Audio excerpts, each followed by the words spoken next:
اما بعد فاعوذ باللہ من الشیطان الرجیم بسم اللہ الرحمن الرحیم۔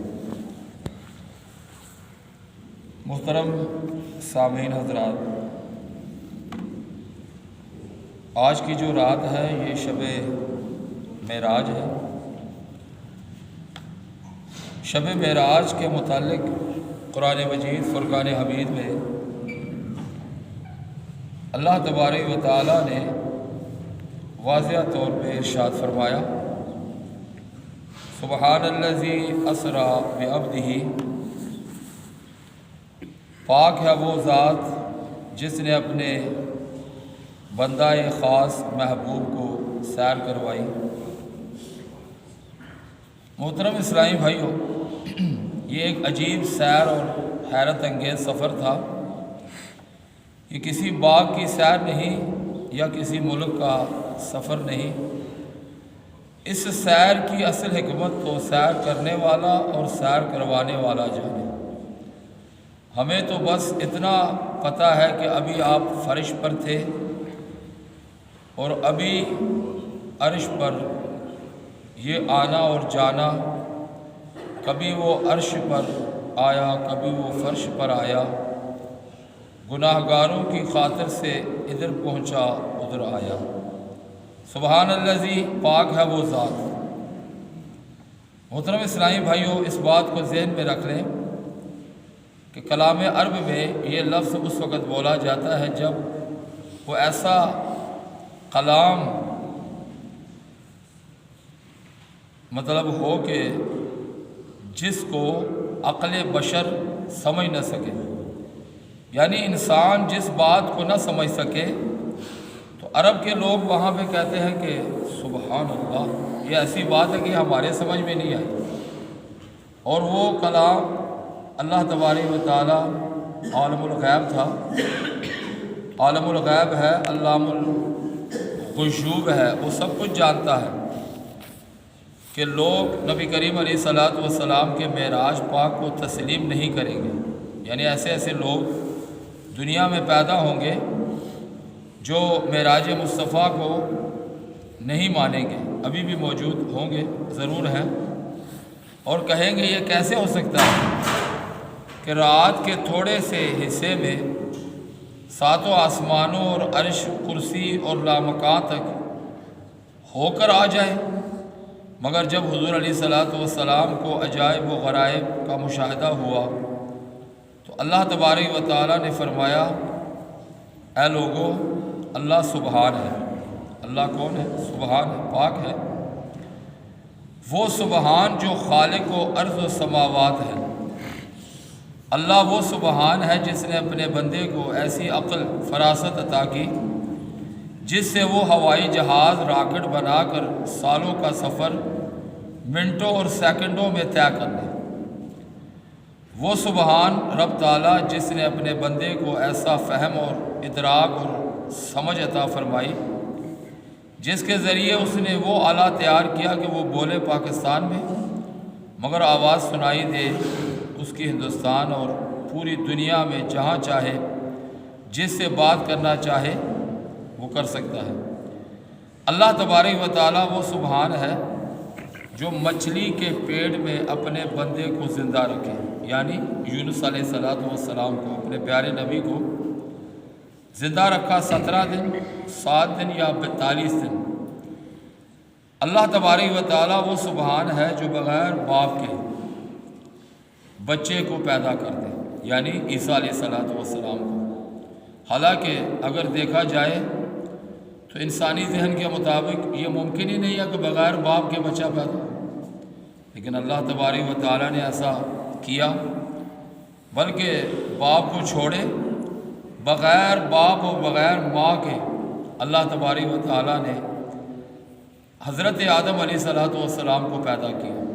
اللہ تبارک و تعالیٰ اس بات پر بھی قادر ہے اور وہ کر سکتا ہے۔ تو اللہ تبارک و تعالیٰ وہ سبحان ہے جس نے سورج کی کرن کو یہ طاقت دی، یعنی یہ طاقت بخشی کہ وہ انسان کی آنکھ جھپکنے سے مدت میں 95 کروڑ میل کا فاصلہ طے کرتی ہوئی زمین میں پہنچ جاتی ہے۔ اگر وہی سبحان، وہی رب العالمین اپنے خاص بندے کو آن کی آن میں زمین کے ذرے ذرے اور آسمان کے کونے کونے کی سیر کرا دے تو اس میں کیا مشکل ہے؟ جب نسبت اللہ تبارک و تعالیٰ کی طرف ہوئی تو وہاں بات انکار کی نہیں رہتی۔ تو مطلب یہ ہوا جو سفر معراج کا انکار کرتا ہے وہ اللہ کی ذات کا انکار کرتا ہے۔ اگر اللہ کی ذات کا انکار نہ کرتا وہ کبھی بھی سفر معراج کا انکار نہ کرتا۔ اللہ عز و جل نے فرمایا اسرا، سیر کرائی۔ یہاں ایک سوال یہ ہے کہ اللہ تعالیٰ نے اسرا کا لفظ کیوں استعمال کیا؟